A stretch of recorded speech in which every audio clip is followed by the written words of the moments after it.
les restes yo combattant tant au pekisi que Kofi abetate ozo bomae obomi famille na na bana il sait pas vivre obomi pe culture mboka mais moto alingi pe azobeta tolo kenga na zali na bolingo ya mboka okoki kosala lisusu wana te ça s'est justifié à un moment donné aujourd'hui ça ne peut plus se justifier bah soi-disant victimes qui étaient d'ailleurs intoxiqués par bateau nous sommes na ba ennemi na ye donc ceux qui sont contre Kofi basalaki yango principalement pour bazo mikanda na poto basi bazo pe mikanda banyoko le moto bato pendant des années bango bazo mikanda ils ne sont même plus intéressés na procès o baloka ki basi bazo Kofi Olomide c'est un français et que ba saisir Interpol pour ba ya ko Kofi Olomide a on a RDC mabeli à mettre Tony Mwaba parquet à Sengi tribunal correctionnel et en Nanterre qui va condamner à 7 ans tribunal n'a pas répondre mais ce que les gens doivent savoir dans Makambo Balobi à Bavio les consorts nous avons suivi les dossiers bateau bazali ko commenter ba éviter que il y a eu un non-lieu partiel dans le dossier à Kofi na Nanterre non-lieu partiel et pas na biso to bien en classement sans suite partiel sur certaines infractions où ils qui graves notamment ba viol sur un enfant mineur. On a trouvé que ban ebele azaki majeur mais akosi que aza mineur et puis viol en seulement te ba classa yango.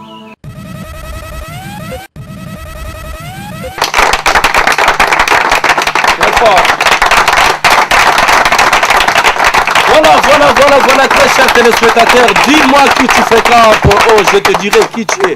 Une façon pour moi de vous saluer, vous qui nous suivez, Boza et Belé na États-Unis, Boza na Europe, Boza na Afrique, Boza na province, comme vous le savez que non, Kin 24, Boza ko couvrir le monde entier et surtout que non, l'émission les appels sous suivi na confirmation B3 YouTube. Le long dans un plaisir, bon moni pendant que nous changer de décor, toyer na base. Et si ka wapi moté manaye et lalaka. Vous vous posez la question, c'est Maître Tony Mwaba, un nom qui est connu dans le monde politique, un nom qui est connu dans la réalité ya Mibeko Yamboka, un nom qui est vraiment connu dans l'université, un nom qui est connu dans l'artiste et musicien. Bref, Azamoto complet, raison pour laquelle Kin 24 ainsi que confirmation B3, tous Penouana pour se déplacer, pour y a poto soloane à long et à large. Maître Tony, bienvenue, bonsoir. Merci beaucoup. Bonsoir aussi Charlie. Très heureux à Koyambayo. Nous avons déjà une unité de retour ça va pour ceux qui ont talio boye banana c'est les hommes qui ont ça va pour nous man salamangando déjà nassé ça prouve que non ça va quoi. Voilà il y a Katanakate très élégant toujours. Nalingi otala droit na caméra et sika États-Unis, Europe, Afrique, Asie, Australie, Bazakotalayo. Message ni noko dans quelques secondes avant la bande ma question sur ce qui est prévu pour l'émission de nous. Nazwa ki occasion ya ko présenter na ba électeur nanga nyonso te ba remerciement. Très bien. Parce que immédiatement après les élections, je suis tombé malade. Le temps de se soigner, je me suis relevé, on a eu le temps d'entrer en contact avec certains d'entre eux mais pas tous. Maintenant là, vous me donnez aussi une occasion de présenter mes remerciements à tous ceux qui n'avaient pas reçu mon message depuis proclamation à résultat. Grâce à votre soutien, même bateau bazali et libande amboka bazena ba famille na lukunga ba dépenser qui ba crédit ba unité ba benga qui pour donner mon numéro d'ordre à Seni pe ba soutenir ngai les lots soutien à bango effectif peut et produire résultat. Nazali kopé sa bango sous merci. Na bana ya lukunga nyonso o basala nga confiance. Occasion mususu pe semena na ibisabino sous merci. Attends nasali yango 2 3 4 fois même 77 fois c'est pas un problème. À chaque fois que j'aurai l'occasion, je ne cesserai pas de continuer à vous remercier. Ça nous va droit au cœur. Maître Tony, ce qui comprend Ebani Makassi, Ebani puisque Oza avocat moko très influent de la République démocratique du Congo, ba preuve nango au pouvoir yango na batu mususu o bandima côté ke bakoko bima metango yo lobaka procès de la honte batu belé ba bima batu o bazala qui censé bazala condamné batikala jamais kozala condamné. Maître Tony Mwaba, un nom qui est très connu dans le milieu de l'université. Aux AP président, il y a l'association Ebele. Mais curieusement, les lots ont décidé que le Congo va accepter la politique. Pourquoi l'idée de faire la politique? Bon, l'émission c'est en lingala ou en français ou le... Bilingue. On est en français, on est en lingala. On ne peut jamais parler lingala sans pour autant dire un mot en français. Bon, dans l'ingala lobelo komoko ou étali politique. La politique intéresse tout le monde. La politique concerne tout le monde. Très bien. Question na autant pourquoi les lots s'intéressent à la politique, parce que il y a Batumoko précédent biso, ils ont fait croire à l'opinion que politique c'est une affaire d'une catégorie de gens, des professionnels, comme si il y a une école d'initiation à la politique, donc il y a des formalités à faire pour être proclamé politicien dans sa politique. La politique concerne tout le monde et tout le monde fait la politique même sans le savoir. Mais il y a aussi une formation de la politique. Formation et la politique est à la rater. Parce que la politique, hein, tout dépend de la conception nango. Ceux qui ont la conception originelle et morale, conception noble et la politique, il faut comprendre qu'il n'y a pas de professionnels de la politique. Voir quelqu'un s'intéresser à la politique ou s'immiscer dans la politique active, ça ne peut scandaliser personne, ça ne peut pas susciter ce genre d'interrogation. Mais ceux qui ont une conception tronquée à politique, tout le monde fait déjà de la politique. Parce que le fait qu'il y a un tongo, au réfléchir, autant. Si on a un salaire au poto comme un bout du mois, c'est de la politique, même si c'est de la politique économique, mais c'est d'abord la politique. Donc la politique c'est dans tous les domaines. Il y a un spécialiste si tu ne t'occupes pas de la politique s'occupera de toi. Donc la politique concerne tout le monde et la politique pour nous, c'est une charge, c'est un service. Lobby bako confie un petit mandat politique et ça la base. Par exemple, dans la commune, par exemple, dans la ville, dans la province, au niveau national, c'est un mandat politique que tu vas exercer, c'est un service que tu vas rendre, c'est la politique que tu fais. Alors, comment est-ce que vous gérez toutes ces attributions, toutes ces fonctions? Professeur à l'université, ils ont responsabilité d'abord facilité. Je suis à l'université, professeur président de l'association Ebele, na Mongafula, na Lukunga, na Kinshasa, Kakayo. Et puis, Moussala Nayo, il y a qui avocat, n'en parlons même pas. Les dossiers, il y a des nord, sud, les lois sont politiciens. Comment est-ce que vous gérez tout ça? Bon, la réussite, il y a c'est l'organisation. Très bien. Quand on est organisé, on peut réussir dans tout ce qu'on entreprend. Naïbi que j'ai un agenda qui est organisé et puis je ne travaille pas seul. Dans l'université, j'ai des collaborateurs ou bien des assistants qui m'assistent aussi dans ce que je fais. Si vous avez un cabinet, je suis responsable d'un cabinet, j'ai des avocats. Je ne travaille pas seul, je fais un travail de l'équipe. Si il y a une politique, j'ai tout un bureau politique, une coordination qui m'accompagne. Et Bele Bazana Sima Awa, il m'accompagne dans tout. Donc, je suis donc organisé, je ne peux pas être dépassé. Mais tu n'as pas parlé de la fondation en tant que président. Et effectivement, nous avons créé une association, peut-être qu'on pourrait y revenir. C'est juste un cadre qui nous permet de demeurer en contact permanent na ba électeur na biso. Parce que mon biso pendant la campagne tu m'as accompagné aussi, c'est une autre occasion de te remercier également devant ton propre plateau parce qu'on l'avait déjà fait. Tu rencontres qui moi ma préoccupation il y a ba électeur na biso Ebele sur terrain. Ebele bande qui ko s'inquiéter que ba vota ba député Ebele une fois élu, balimwe, bazongi 5 ans après, to makambo balakakao babenga ba discours démagogique, il y a des discours mensongers, basali yango après élection, bazonga te, basalela yango te, tout ça. Et maintenant, pour Nabiso, tout ce qu'on avait promis na ba électeur Nabiso, nous nous sommes organisés de manière à ce que tout respecter yango, mutumo côté azala dessus. Et que le lobby va continuer comme ça, la biso sous confiance. Alors, yango zali comme on a que organisation ezali na nyonso oyo tozali kosala. Même na bandeko nyonso bazali ko accompagner na domaine nyonso, et tu verras que c'est aussi des occupations oyo tozali kopesa pe na bandeko. On n'est pas égoïste, on estime que le Congo est grand, il y a à boire et à manger pour tout le monde. Honorable, je préfère na bengo honorable pour la question naza koto na yo. Campagne Cécilia ki badakala. Ba porte ya bandako ya ba candidat nyoso ese kangami déjà. Question curiosité mais yo porte na yo ti lelo eza ko fongwa. Bato baza kotonda kaka baza ko ya ndenge baza ko ya na tango campagne. Oza ko préparer ni na mboko. Non mais yango mutuna uti kotuna, peut-être que l'idée n'a pas été complète dans ma réponse. Voilà. Tango élection est sili, on s'est dit comment faire pour respecter d'abord les engagements de nos électeurs. Voilà. Comment faire pour demeurer en contact permanent avec les électeurs. Je l'ai dit au cours d'une réunion ce matin. Exactement, bon, le bino, biso toki maté tozana bino. Yo honorable telemi na tongo o cheki na bar moko bokutani bo pesimbo te bolie bomeli banko ibo panzani to tout ça au lamuki na tongo que vende pas électeur moko tipo quoi, non, c'est pas ça. Nous avons créé un cadre au Lobeliawa, une association une initiative Tony Mwaba qui constitue pour nous un cadre de contact permanent na ba électeur ngai na ba électeur nanga, et au sein de cette association nous nous sommes assignés des objectifs et non, nous n'allons pas tout dévoiler ici parce voilà, que vous savez, la pensée c'est l'outil du pouvoir.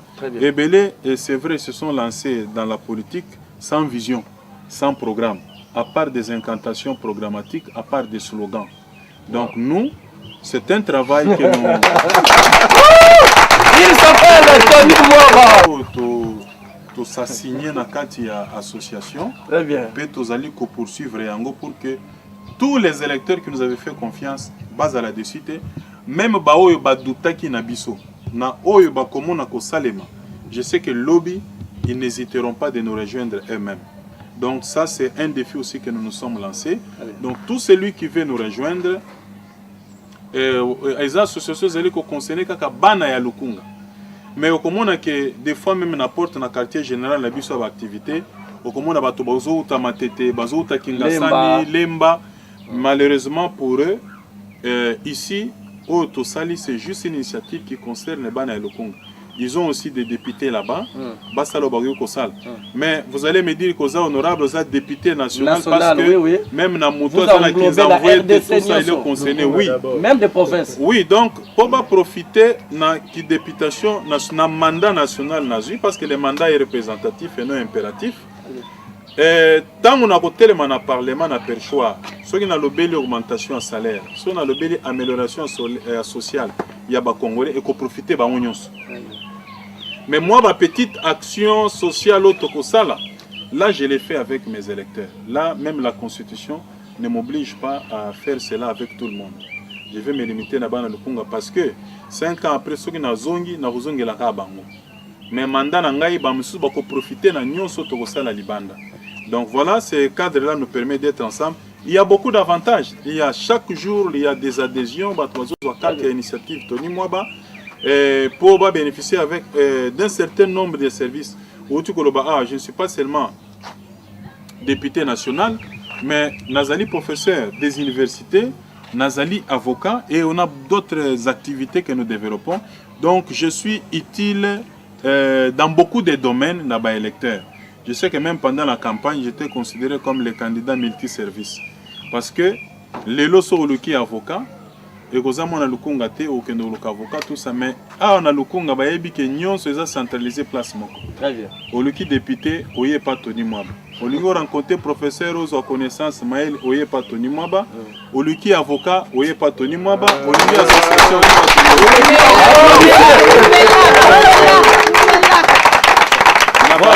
Na ba service mususu bakoyi ko benga ngo guichet unique.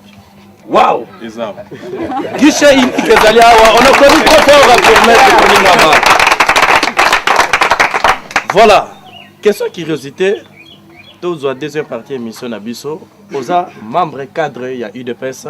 Tokoyeba au côté UDPS depuis quand et puis nini emotiva yo pour au côté na UDPS.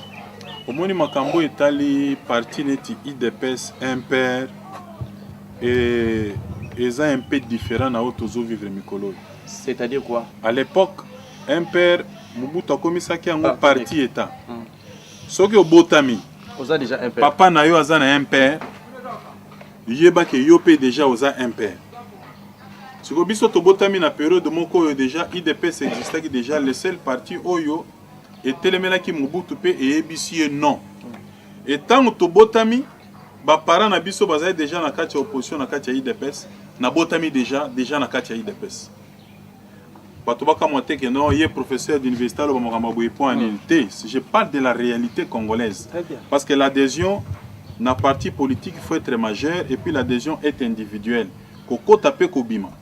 Mais ouais ya biso ezalaki c'est-à-dire que papa na yo azana opposition IDPS et yo pe automatiquement. Donc déjà avec ces pas-là, Tobandi Kolanda, Baboti Nabiso Sima parce que mon père était dans l'IDPS et puis so ok, Tilelo.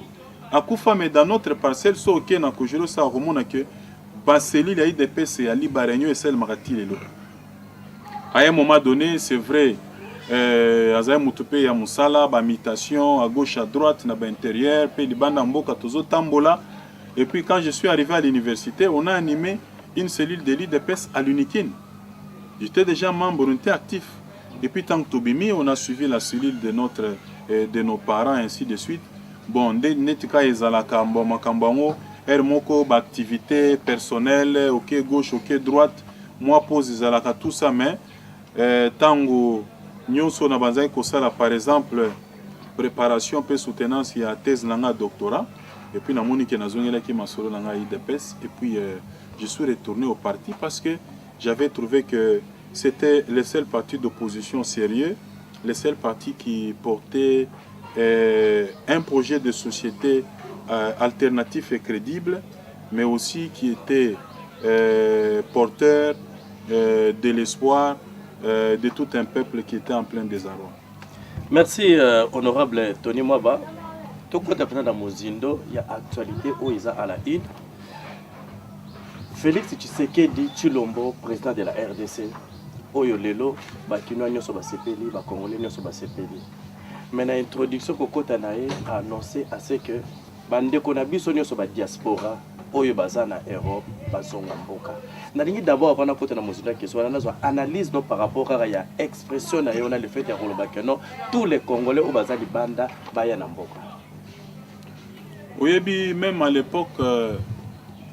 Tango Moïse abimisi bana Israël na Boumbu na Égypte. Même na désert babandaki ko traverser pasi pe ezalaki. Mais na moi pasi wana kaka tamuso kozanga lipa na mai. Ebele ba koma ko belela Moïse ke to préférer ko tutozonga ta na Boumbu. Mutu aboyi kolia lipa ata ya pasi mena liberté. Mais a préféré aller à shawarma mais na katia boum. Voilà. Donc l'histoire se répète. C'est ça. Tozu mokonzi ya sika. Ezana bato bakima banzala na mboko. C'est-à-dire à part ba exilé politique. Ezana bato misusu bakima na bango kanzala kaka. Et puis otala bebele pe bazana poto misusu pe bakima nzala te. Mususu pe omona parent na ye grand dignitaire na mboko, il a de grandes fonctions ba na mbongo mais ake na ye poto. Ami comme ici réfugiés. On ne veut pas commencer à citer. Je connais les noms des familles, des grandes personnalités Namboko qui ont des moyens, mais Bakenda Poto, Babima ba réfugiés. Tout ça, c'était pour obtenir juste un papier. C'est vrai qu'environnement Nabiso, il y a Congo, social, c'est compliqué. Et que mon toi préféré, parce qu'après tout, Congo a tabalbi ezana beaux humains. Moutounion soit beau tami pour vivre quand même. À mon appel Bomengo. Ata ya Congo te mais aye moko à vivre avant Koufa. Mais so mutamoni que vie na ye eza place akei mabelate. Soki tozu mokonzi yo amoni que yepe a connaîtra vie wana et qu'il veut restituer la joie, le bonheur na ba Congolais parce que aloba qui nous a président ba Congolais nyonso tozong c'est les dignités. Très bien. Alobi par exemple que bino nyonso alibanda bozonga. Ce n'est pas une ordonnance qui a été prise, ce n'est pas un décret. Voilà. C'est-à-dire personne n'est obligé de répondre à l'appel wana. Oya Monique, président lobi na minute oyo, okoki ko justifier ko za libanda mboka parce que okimaki persécution esili mizongela na mboka. On n'a pas écrit dans l'ambassade, dans les pays étrangers, dans le haut commissariat pour les réfugiés que les Congolais sont les bandes bazonga. Non. Et puis, ce n'est qu'une déclaration d'intention. Très bien. Pour vous montrer que le changement est là, le changement arrive. Tozana, intention que batuba qui mamboka te bazonga na bamboka na bango pour vivre bien baya na Congo. Mais Congolais ya monique place à vendre. Nano monate américain azo vivre na Paris, bazali. Baza. Un américain a vivre na Belgique, na Hollande, ainsi de suite. Mais pourquoi tu dis que les États-Unis baza bien? Bon, américain qui vend kuna point. Kende na Ghana, mon américain mo vanda a kenda na Ghana te. Il y a aussi des Français ici, à monique ngai kaka Congo na kesika. Donc quelqu'un peut trouver un pays comme sa seconde patrie parce qu'il déplace à monique azali à l'aise. Congolais nyonso a monique akoki kozonga te. Place à vandi aza na e bien. Souci nezaka que Congo e bonga ko ya vacances à zongi na e. Mais pourquoi faire des bruits? Fanda place aux ali sala musala na yo na moi sinon na bana bonza na kimia. Mais oya monika koyi kozonga koyoka appel ya président lobi bozonga, il y a pas de problème. Et belé balobi Congo on a ne bongi te bandozongi sabatunde wan. Mais Congo ngo mutu moko te mutu bongi sango. Yo kenda ki libanda mboka sauf soko za na ba objectif te. Ngana ebi belé baza libanda. Ils ont appris des métiers, ils ont acquis l'expérience. Bakoki koya pe ko s'investir, pe ko partager expérience wana na biso, ko tonga mboka ensemble. Et belé banango me bako kozonga te mboka eza bien te menace ce qu'on vous dit, moi qui ezali boya. On dirait congolais yemoko yemoko alingi anyokoma, yemoko alingi to continuer kaka na situation o tozanango. Et ane tu tobenga na criminologie ba criminel victime. Oui ba criminel victime. Expliquez biso yo. Les abato soki kimbuta gouverneur à ville à lobby transport kolonga rompenga ba limité ezalaka 2000 francs. Na pese exemple. Exemple ouais. Siko yo koti na taxi parce que transport ya passi. Chauffeur à lobby tengai rompenga ba limité c'est 5000 francs. Alors que ezalaka 2000 d'après l'arrêté à gouverneur mais au koti. Voilà. Siko nanzela policier a kangi bino. Transport combien avant que chauffeur a répondre, yo répondre que non c'est 2000. Donc au lobby pour nous protéger le chauffeur. Ce qu'on a mis toi nos victimes, tous aux criminels. Aux criminels victimes. Donc bazali complice ya kemboka oyo ezala kaka ndenge za ebongate parce que ndenge balobaka le malheur des uns fait le bonheur des autres. Donc ya batu misusu pe na poto wana basi baba ya poto ils sont prêts à retourner. Ba misusu pe ata Congo ebongi ndenge nini et communauté Las Vegas a ozonga na été. Alors pourquoi déranger? Je sais que stratégie peut misusu ça que non, il faut faire les bruits pour justifier peut-être ba papier, ba renouveler. Biso pe tozana ba camarades, même bande copé li bande mboko. Justifier quand même présence que naza réfugié. Au moins moto azala IDPS aussi pouvoir a commis la muka. A comme obiso to finga Tshisekedi dio vérité des urnes tokozonga te. Mais jour la muka ozo pouvoir a koma parti mususu à opposition juste pour justifier présent. Donc on les fait pas pour insulter ou pour les humilier, mais pour faire comprendre que le président de la République a sengi bazong o amoni kakuyi kozonga azongi, il est libre. Aucun état oyo compte tenu ya mibeko ezali ko régir ba réfugié na monde. On ne peut jamais chasser un réfugié que non et pas nabino bozu pouvoir bokende. Non. Même bangwana ils ont des critères, ils vont faire des investigations pour voir est-ce que ça paye à solo que Moututel il était persécuté, est-ce que sécurité zakaka avant que senga yazong. Tout ça c'est une question de curiosité, je voulais prendre maintenant votre lecture par rapport à la réaction, il y a ndeko na biso bazana na poto baza koloba boza ko senga bango bazonga na mboka. Ba o baza awa ata musala moko nano bazwite et puis ba ko ya awa na mboka ba ko lala wapi ba ko sala nini. Même na poto wana, moi j'ai fait l'Europe régulièrement. Je connais aussi des gens qui ne travaillent pas. Au moins un chômeur, chômeur ni ko lobate ke mutoyo asala kate. Chômeur ni ko lobake mutoyo asala kate po alukaka musala ya kosala azwa kate. C'est ça un chômeur. Je connais des gens en Europe qui ne travaillent pas, qui acceptent de rester kosala mo mangamsusu bénéficier peut-être du système social européen. Là il y a pas de problème. Mais mboka na biso toyebi bisika touti. Ce pays, comme on le dit, n'est même pas comparable à la France après la Deuxième Guerre mondiale. Le pays a été détruit sérieusement. Tala, Ndeko Kabila Kambi Mboko pendant 18 ans. Tout le monde même battu à l'entreprise publique, à Transco, à côté même la propagande à Chadari. Pouvoir échanger, Tala, yo quoi imaginer que net na télé 50 grèves cause ça na barrière de salaire. Ngala kamwaki. Ah. Donc pour vous faire voir que état de lieu na condition nini Tshisekedi a joué pouvoir dans Mboko. C'est-à-dire que tout est par terre, tout n'est pas reconstruit, mais tout est à construire. Donc, il n'y a rien, il commence à zéro. Donc, quelqu'un comme ça, on ne peut pas lui demander les changements par un coup de baguette magique. L'essentiel pour nous, c'est que à placer dans le fondement.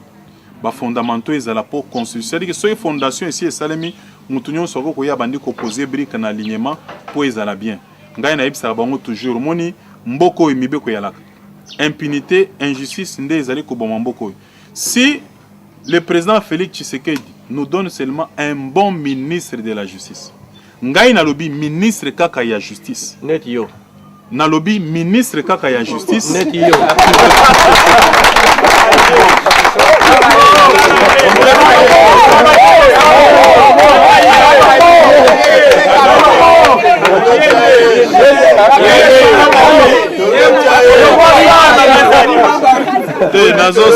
Nazo sala propagande nga pona yango te et puis ba forsaka loboko mokonzi te. C'est juste pour dire que on peut faire d'un ministre de la justice non pas seulement les responsables de la conduite et de la politique du gouvernement dans le secteur de l'administration de la justice, mais vraiment un moteur du développement. Vous savez, le ministre de la justice est responsable de tous les chefs de parquet ici. Il suffit même, on a bilo moko na koyi kolobate. Donc ezala bref, ezaba bilo mususu zaneti tokolo baba stratégie. Donc avec un ministre de la justice, même budget on peut aller de 4 milliards à 10 milliards sans mobiliser ba aide ya libanda, sans la quoi, rien que na ba régie financière na biso tokoko kisa budget wana. Mboka na biso ezalaka ba mobiliser recette par exemple il y a 10 milliards va verser 1 milliard dans la caisse, le reste c'est 9 milliards ya bakaboli ndé lokozo bomboko.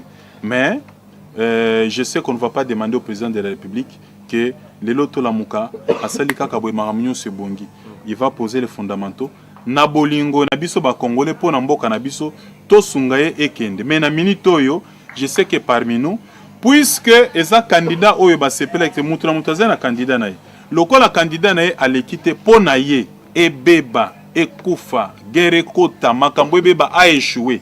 Mais il oublie que ce qui passe ya na Congo ye aza na kati ya Congo aza libanda te ako souffrir na ye na mwasini na bana. Donc voilà, toko considérer on est suicide to euthanasie. Donc mutu azo mi boma ye moko azo kanisa ke tango azo salango azo nuire le nouveau président. Merci honorable Tony Mwaba, tobandi ko chité tozo kende lentement na soka émission na biso. Question de curiosité, yo za kino okina rapporto et réalité ya poto par rapport à musique à Congo oyo ekiti na se grâce ya phénomène wa combattant et ça na poto. Musicien mon côté à combattre sur musique na poto bambula ebele leki. Alors le président d'Abisso Chilombo a considéré le combattant numéro 1. Il y a Bamboula et Belé avant que tout décret, décision, Oyo et Zomina Poto et Zoma. Lelo a comme président de la République. Ozomona à venir à musique, Ndenge Nini na Poto. Ekozonga ou bien Ekozonga te? Aspect musical, c'est juste Togo Koloba, une goutte d'eau dans l'océan. Il faut parler de la culture en général. Il faut qu'il y ait une bonne politique culturelle, une politique publique qui concerne la culture en général. Ministère de la Culture et Art. Naïbité, ministre, on a oignon sur ce succès. Cahier des charges, naïbité. Des fois, on parle de la musique, on oublie qu'il faut concevoir une politique publique pour la culture en général, la musique y compris. Pour élever la culture ya Congo, culture yango mokope et koki, ko ramener biso. N'est-ce pas même ba recette ba devise ebele na kati ya mboka ministère ya culture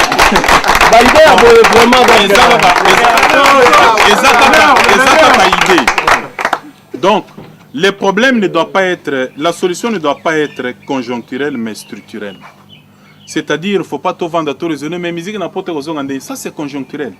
Structurellement, il faut voir quelle est la politique publique en musique en général, des industries, il y a cinéma, des grands studios, tout ça pour encourager. Babylon Union Swana, il y a ciné, il y a musique, il y a production.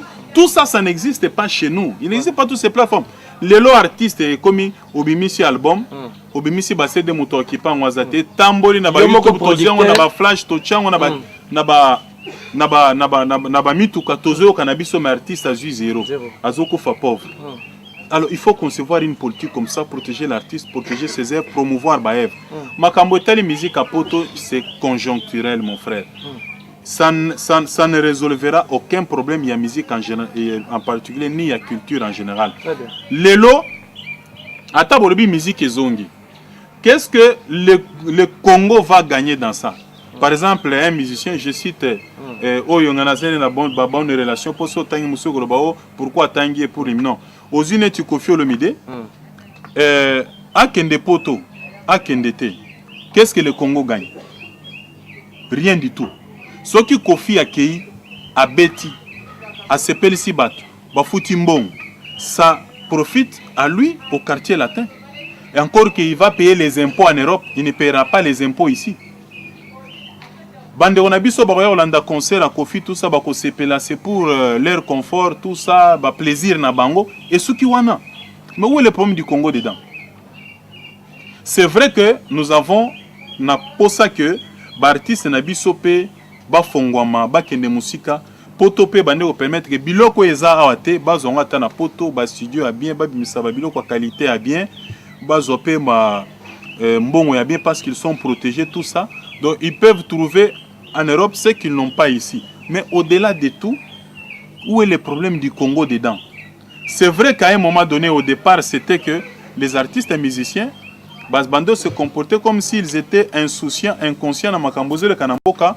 Ils soutenaient des dictateurs pour na passe. Il fallait qu'on touche pe bango pour base en conscience batika pour soutenir bango. Mais pour le moment, Makamunion soit se mena derrière nous, qu'on laisse chacun faire sa vie. Ce qu'un artiste va en Europe, va produire batikaye, asalamannaye, sa vie, tout ça, ça lui permet de s'épanouir. Au contraire, nous exportons les éléments de notre culture à l'extérieur. C'est sur ces points-là uniquement que le Congo peut gagner. Les restes yo combattants tango pekisi ke Kofi abetate. Ozo bomae, obomi famille na naba na sait pas vivre, obomi pe culture en mboka. Mais muto alingi pe azobe tatolo kenga na zali na bolingo ya mboka. Okoki ko sale susu wana te. Ça s'est justifié à un moment donné. Aujourd'hui, ça ne peut plus se justifier. Maître Tony Mwaba, azobengo honorable soki ko marwa mboka. Azobengo professeur na marwa université, abengo maître Tony Mwaba kusoza. Maître avocat, il y a Kofi Olomide. Il y a un climat malsain qui règne entre Kofi Olomide et la justice française. Oza au courant de moi réaction par rapport à tout ça. Bon, c'est un dossier qui date depuis 2002. Très bien. Je suis l'un des avocats. Il y a Kofi, bien qu'il étant ici à un moment donné. Ce dossier l'a parqué à Nanterre, à Paris. Et Nayoki, Balobi, condamné à 7 ans, tout ça, non. Il y a des gens qui ne comprennent pas les choses, savent seulement envenimer la situation. Voilà. C'est le parquet qui a requis. Parquet à Sengi, tribunal correctionnel, il y a Nanterre, qui va condamné à 7 ans. Tribunal n'a pas répondre.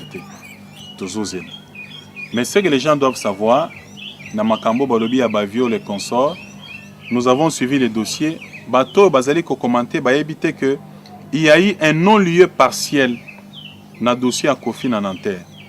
Non-lieu partiel et pas na biso to ben en classement sans suite. Partiel sur certaines infractions où ezala qui grave, notamment ba viol sur un enfant mineur. On a trouvé que ban ebele ezala qui majeur mais akosi que za mineur et puis viol en ezala te ba classa yango. Ba ko tinda ce dossier na tribunal correctionnel. Les gens doivent savoir qu'en France, il y a une organisation juridictionnelle qui est différente na Yabiso. Donc, nous avons les tribunaux de police pour les contraventions, les tribunaux correctionnels pour des délits et des crimes devant la cour d'assises. Si on a la cour d'assises, on l'a envoyé aux assises, ça veut dire que ce que tu as commis, c'est grave. Alors, il faut que quelqu'un là-bas. Donc, le tribunal correctionnel, c'est pour des délits. Alors, les dossiers ont été envoyés dans le tribunal correctionnel et en Nanterre, juste pour nous reprocher que Amema qui bat ici en France, sans que base un titre régulier, ce qui va passeport sur le visa, on leur reproche le fait que Batongo va travailler qui il n'était pas lié à un contrat et ils étaient sous-payés. Voilà Babilo qu'on a eu bâtine dans Nanterre. Il y a 5 et 7 ans. Tous est là, tribunal correctionnel et répondre. Mais à ce que je sache, nous qui avons été au parfum du dossier, et je peux même à partir de Kinshasa te montrer les éléments du dossier, soi-disant victimes qui étaient d'ailleurs intoxiqués par Batou. Oh, donc ceux qui sont contre Kofi, Basalaki Yango, principalement pour Bazo Mikanda na poto. Basi Bazo pe Mikanda. Banyoko le mutoa Batou pendant des années. Bango Bazo Mikanda, ils ne sont même plus intéressés na procès. Oh baloka ki basi Bazu. Yami Balé, Tolandé le dossier, aucune preuve, il y a viol, il y a Kofi sur dans ces zones. Donc le reste n'est que spéculation. Tozo là, peut-être par rapport, il y a moins de délit où on a autant à reprocher, c'est que le tribunal correctionnel dira. Mais dans Moutou que non, viol, tout ça a été classé au niveau à parquet en Nanterre, ce n'était pas établi. Analyse par rapport à Rimer, Oïza Kobima, Bazar Olobakeno, Kofi Olomide c'est un Français et que va saisir Interpol pour Baya Okanga Kofi Olomide a on a RDC Mabeli à mettre Tony Mwaba. Oui, Monique, Azana a preuve que Kofi Aza français a en tiré des conséquences. Mais moi, je ne suis pas là pour affirmer ou infirmer quelque chose dont je ne suis pas sûr. Biso ba Congolais, toza ma casse na spéculation. Dozo monake, bazole la mamba Kofi, on dirait mutumo boye Zimbabwe to sogi Burundais moroboy. Mais c'est notre frère, il fait la culture, non, il fait la fierté de notre culture, de notre musique. Et puis tant bazo tanga Congo, tant bazo tanga Kofi, quand tu dis tu viens du Congo, chez Kofi Olomide. Donc ça veut dire que une référence. C'est une référence. Fierté en Mboka Nabiso. Alors quel avantage vous avez à la français et puis vous avez le Bangopé. Lelo atobe tarabale bien dengenini. Ce qui même aux États-Unis, en France, va changer de nationalité pour le Belakayo récupérer parce que tu es devenu une valeur. Mais si vous avez anti-valeur, vous jamais causayo. Mais ce que vous avez un joueur avec un club, mais je constate. Au moment que ce que les Français, ceux qui sont dans Tchebi. Mais ce que Betty Libanda et comme yo babandi ko rappelle l'origine. Voilà, c'est maghrébien, tout ça devenu français, tala marambasali. Des Arabons. Donc l'élo, la question de la nationalité est devenue une question à la base du développement Yamboka Moroboy. Au cause de la quelqu'un qui s'est illustré dans le domaine Moko, mais il n'est pas congolais. Vous pouvez lui donner la nationalité congolaise, juste pour exploiter cela et profiter de la fierté Yamboka. L'élo est comment un instrument, il y a politique, il y a développement, il y a pays et belé. Question de nationalité.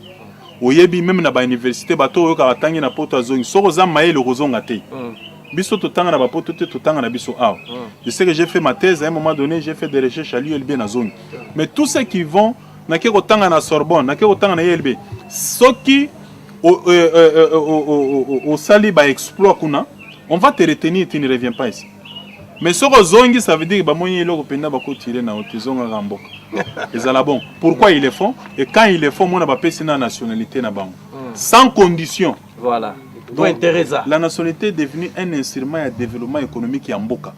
Ceux qui ont la nationalité, ils sont rwandais.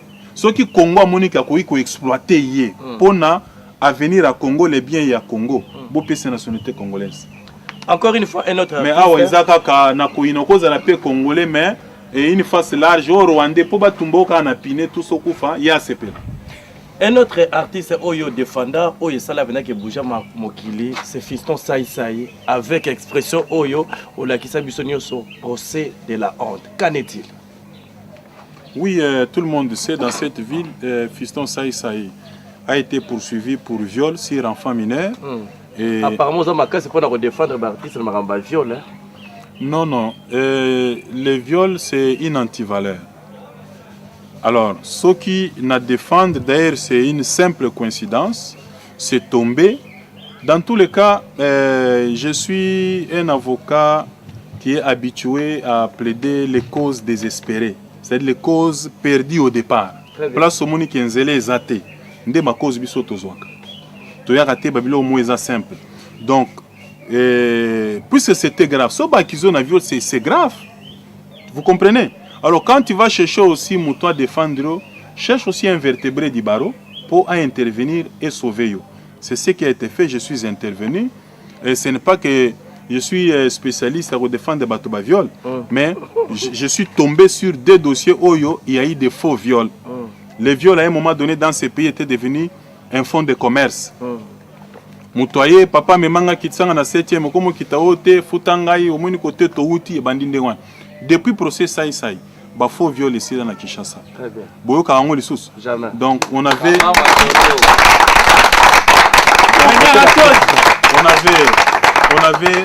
fait un procès pédagogique. On avait plaidé même pour toutes les autres victimes. Il y a eu des sénateurs, des députés Babenganga pour me féliciter. Il faut continuer parce que tout le monde passe dans Makambouane. Depuis Wana, Kimi Ekota. Et tout s'est joué dans la communication. Il ne faut pas commencer à raconter des détails. Il faut que que même s'il se retire dans le silence et le recueillement, on va délibérer. Il y a un procès de la honte. Quand le juge s'est retiré, il a eu dossier à Fongoli, il a condamné déjà qu'il y a un procès de la honte.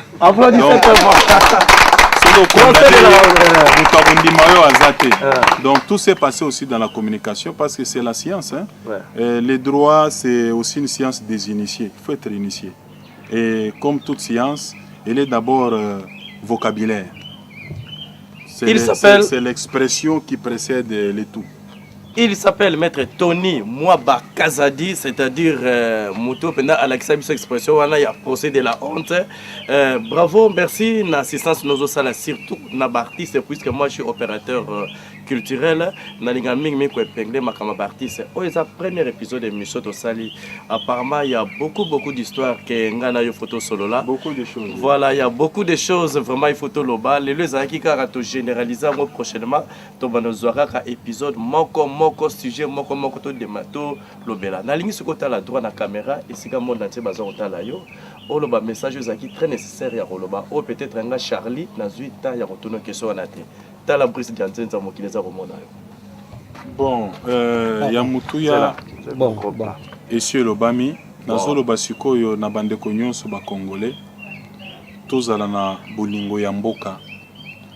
Omoni eloko moko yo biso lelo tozangi oyo bato yo ba père de l'indépendance na biso bazaye nango, c'était l'amour du Congo et l'amour du Congolais.